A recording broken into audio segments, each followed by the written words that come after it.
سلام. تو این ویدیو قرار راجع به نات کوین با هم صحبت کنیم. اینکه چرا این پروژه ممکنه در ادامه روند رشدش دیگه یک میم کوین ساده رو شبکه تون نباشه و تبدیل به یک پروژه اصلی و اثرگذار روی شبکه تون بشه و باعث بشه که تراکنش ها روی این شبکه به شدت افزایش پیدا کنه. چند تا نکته خیلی مهم همین اول بهتون بگم. این ویدیو فقط نظرات شخصی منه و شما میتونید باش موافق یا مخالف باشین و به هیچ عنوان پیشنهاد سرمایه گذاری چه وقتی چه هزینه‌ای نیست و شما خودتون میتونید برین روی هر پروژه‌ای که دلتون میخواد تحقیقاتتون رو انجام بدید و اگر مناسبتون بود روش سرمایه گذاری انجام بدین و خیلی خوشحال میشم نقطه نظرات خودتون رو با هم به اشتراک بذارید، حالا چه از طریق دایرکت چه از طریق کامنت. خب حالا بریم سراغ اصل مطلب. من ادامه توضیحاتم رو برنامه نات کوین بهتون توضیح میدم که به صورت تصویری ببینید دارم در مورد چه قسمت هایی صحبت میکنم و کاملا متوجه توضیحاتم بشید.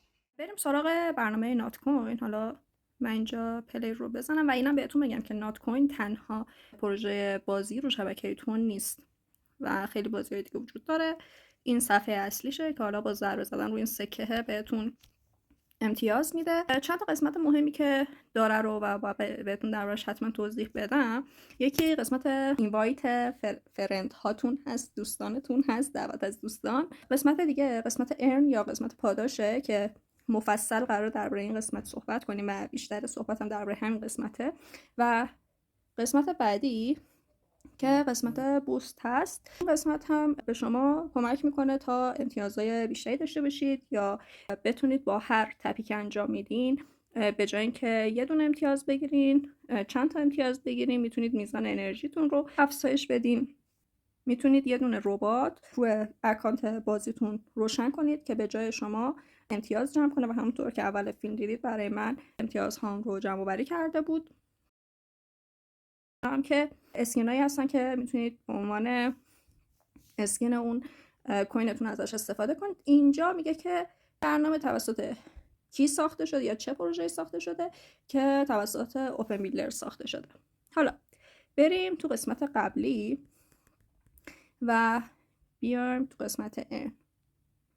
ما اینجا میخوام برم اون توضیحاتی که خیلی مهم بود رو بهتون بگم. اول از همه اینجا بهتون میگه که چجوری میتونید توکن های بیشتری به دست بیارید، که یکیش اینه که از دوستاتون دعوت کنید، بعدیهاش هم اینه که 10 تا از دوستاتون رو دعوت کنید، نمیدونم توی یه دونه اسکواد جوین بشید، 1000 تا نات کوین بتونید به دست بیارید و غیره. تو قسمت دوم که به نظر من خیلی خیلی مهمه و باعث میشه که شما هم کیف پولتون بسازید هم رو شبکه تون کار انجام بدین و تراکنش بزنید، همین قسمت دقیقاً که به نظر من مهمترین قسمتش همینه که باعث میشه شما کاملا با شبکه تون آشنا بشین و تراکنش های خیلی زیادی رو شبکه تون ثبت بشه. ببینید دقیقاً تو همین قسمت یکیش نوشته بیا اگه تلگرام یوزر داری من بهت 200,000 تا نات کوین میدم. نیا کن من روش میزنم و میاد میگه که الان تسکاشو بهم نشون میده، کارهایی که باید انجام بدی. یکی این که اصلا بری تو همون سایت که یوزرهای تلگرام هستن رو یک نگاه بندازی که به اونجا امتیازش رو میده. وقتی نگاه کنید همونطور که میبینید این از پایین ترین قیمته و الان حالا دیروز پایین ترین قیمتش 1 تن و 2 تن بود ولی امروز به 3 تن رسیده. نامبرها هستن که حالا شما میتونید اینا رو خریداری کنید. از پایین ترین قیمتش 11 تن هست که حالا شما میتونید خریداری کنید و مهمتر از همه این که برای خریداریشون میتونید اینجا کانکت تون رو بزنید و خب بیاین به اون برنامه ولتتون رو کانکت کنید. خب با نگاه کردن به اون سایت شما امتیاز این مرحله رو میگیرین. بقیهش هم به همین ترتیب. دوباره میگه که شما بیا فلان سایت رو دوباره برو نگاه کن، ولت تونت رو کانکت کن، بعدش میگه وریفای کن اون یوزرت رو که داری رو و بعدش هم که میگه جوین تلگرام بشو و اگه همه این کار رو انجام بدی این 200,000 تا نات کوین رو بهت میده. و قسمت بعدی قسمت اینه که شما ببینید شما NFT هولد دارید یا هولد ندارید. دوباره اینجا سایتی رو براتون معرفی میکنه که NFT های مربوط به تون اونجا هستن که همونطور که میبینید بذارید ببینم پایین ترین قیمت چی. پایین ترین قیمتش ظاهرا 6 تن هست که حالا شما میتونید اینها رو خریداری کنید و به گیف پولتون اضافه کنید و همین باعث میشه که رو شبکه تون یه سری تراکنش دیگه انجام بشه.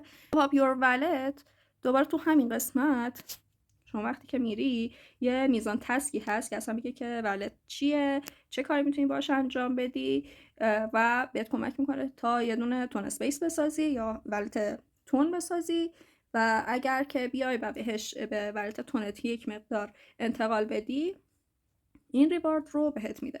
بعدش فالو کامیونیتیه که عملاً اومده یه سری از پروژه ها رو برات پروموت کرده، بهت میگه که یه سری از پروژه ها رو بیای و فالو کنی که این باز هم خودش باعث میشه که هم استفاده از تلگرام جوین شدن تو اون کانالایی که داره پروموتشون میکنه بیشتر بشه و همین که به تپ تو میرون پروژه ها احتمال اینکه بری رونا هم تراکنش بزنی خیلی زیاده. یه سری بازی ها هست که تو این فضا میتونی بری انجام بدی و باز هم بهت توکن جایزه میده یا از کوین خودش میده.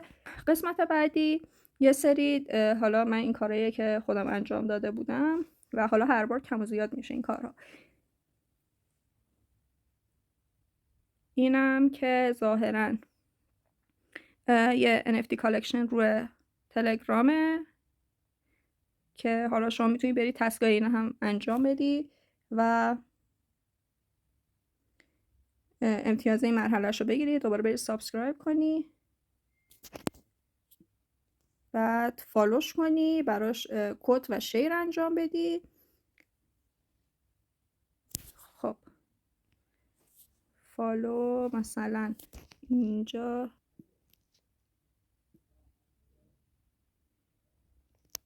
اینجوری مثلا ریپوستش میکنم و لایکش میکنم و خب فکر کنم اینجا امتیاز این مرحله رو به من میده. بعد میام اینجا و این امتیازم گرفتم و ریوارد این مرحله رو هم به من داد و جوین کامیونیتی باید بشم. فقط یه چیزی که نفهمیدم چرا انقدر گیر داره جوین شدن تو کامیونیتی. حالا شما هم اگر موقع جوین شدن مشکلی داشتین حتما برام کامنت کنید که ببینم که تنها نیستم. احتمال خیلی زیاد امتیاز این مرحله رو به من میده. خب تو این قسمت هم وب3 بوردش دوباره یه سری از بازی ها و تسک ها هست که شما میتونید برید این کار رو انجام بدی و بهت امتیاز بده. دوباره اینجا نگاه کن، یه دونه فولدر کامیونیتیشو بهت اد میکنه و ایناست که همه اینها پروژه هایی هستن که خود نات کوین داره تبلیغاتشون رو انجام میده و ازت میخواد که تو این پروژه ها بیای جوین بشی و بیشترش اخبار درباره شبکه تون، کامیونیتی تون و همه چیزهای مربوط به تون هست بیشترش و به نظر من بیشتر تبلیغات روی خود شبکه تون هست و درباره اون میخواد آگاهی بده. من دقیقاً به همین دلایلی که الان بهتون نشون دادم به این نتیجه میرسم که این میتونه یه پروژه‌ای باشه که بعدها حتی به خاطر همین کارهایی که داره برای تلگرام میکنه و باعث میشه که شبکه تون بیشتر پروموت بشه، حالا هم هزینه خوب پیدا کنه یا ایردراپ خوبی داشته باشه و همین که جزو پروژه های مهم این شبکه باشه. و به غیر از این دروف خیلی پشت این پروژه هست و حالا یه قسمتیش هم بود که شما میتونستی به اکانت دروف یه سری از توکنات رو انتقال بدی که الان ظاهرا حذفش کرده و دیگه اون قسمت وجود نداره. خب تا برنامه‌های آموزشی دیگه خدا یار و نگهدارتون. ولی خدایی این توضیحات که من دادم اصلا برای این نبود که بگم که سرمایه‌گذاری کنید یا سرمایه‌گذاری نکنید و فقط نظرمو گفتم. شما هم نظراتتون رو بیاین برام بنویسید دیگه.